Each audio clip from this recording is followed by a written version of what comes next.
If you've read any substantial portion of the Urantia book, by now you may find it a plausible proposition that it is exactly what it claims to be, a revelation, even one of epical significance. Yet you may wonder, is the nature of human life on our world so complex that we need revelation?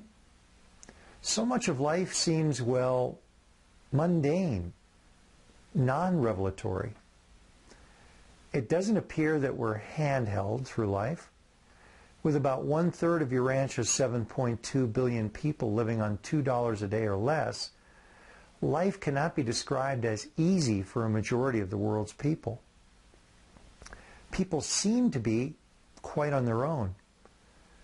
If they do have it easy, it appears that it might be easy economically, not socially or interpersonally.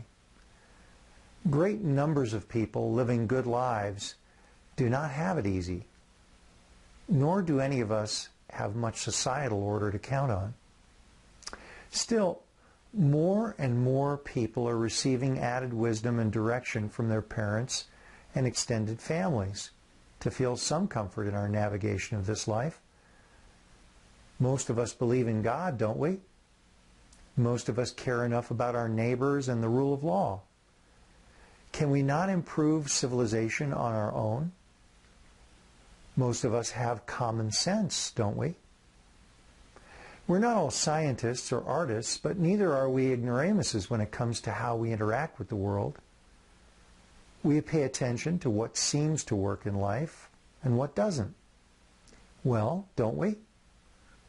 Aren't those qualities enough to suggest that we do well enough on our own resources? And that many of us even flourish in our outer or inner lives quite self-sufficiently? It's for good reason that a loving God leaves us on our own. If we pay attention to the laws that govern those realms and the realm in between that harmonizes the two, philosophy, we can do quite well. We very much appear to be on our own. Is that not indication enough that angels, principalities, and powers, let alone God, are not involved in asserting or interposing a helping hand, either unsought or unrequested? To people with their feet on the ground, might it not seem fanciful, to say the least, to suppose that revelation should happen even once? A sane view of life by mature and self-reliant persons demands that any such claim of revelation be looked at guardedly, if not skeptically or even suspiciously. To be sure, the Urantia book does say that after the first two human beings arose over 993,000 years ago from the primates, we evolved as the andonic race of human beings, unaided by revelation, for about our first 500,000 years. It was only with the sudden advent of the colored races that greater consideration ensued, because somehow our planetary prince then decided that it was important to arrive and begin his regime of the first epical revelation. So we did go it alone for more than half our existence on our planet. Was mankind really too primitive to be assisted by revelation at that time? We're told that Anagar taught of the breath giver just over 10,000 years after the birth of the human race. What is it we're missing about this delay in the coming of the planetary prince? This is a digression, but a perplexing mystery to long-time students of the book.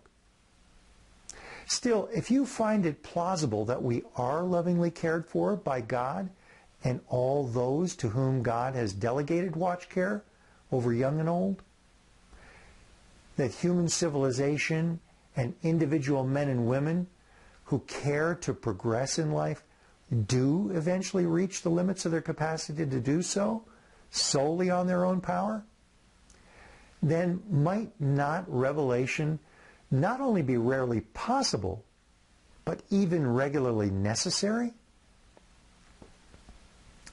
Just as the fact of personality presents the inescapable dilemma that either something, and more plausibly someone, unimaginably creative and loving brought us all into existence, or unimaginatively nothing or no one did, to accept the fact that we have received epical revelation in its current form in the Urantia book implies that those who brought about its realization on our world did so from the considered opinion that we need it, and we need it imminently, if not immediately, if not now. The alternative is that it is simply not what it purports to be, that profound truths are built on an elaborate lie whose motives could only be described as elusive and deluded were this the case. This is so preposterous to an open mind. The book moves us clearly toward good, true, and frankly beautiful realizations and conclusions that are difficult to refute once openly and sincerely considered. It requires an attitude of dismissal and rejection to avoid honest consideration of the truth the authors of the papers wish us to imbibe. That raises many questions. How many times have they done this? What was epical revelation like on those previous occasions? How did those epical revelations differ from what the authors refer to as the more frequent occurrence of auto-revelation? How does each epical revelation differ from its predecessor revelation? Why this revelation? Why this content? This format? Why this period in time?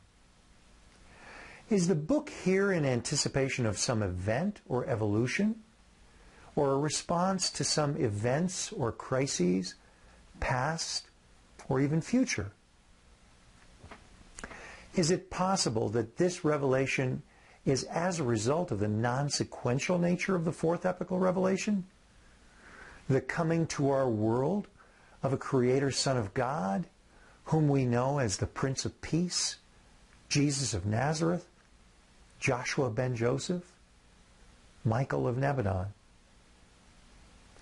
Let's tackle some of these questions and see what other thoughts might occur about why we have this revelation given to us at this point in time.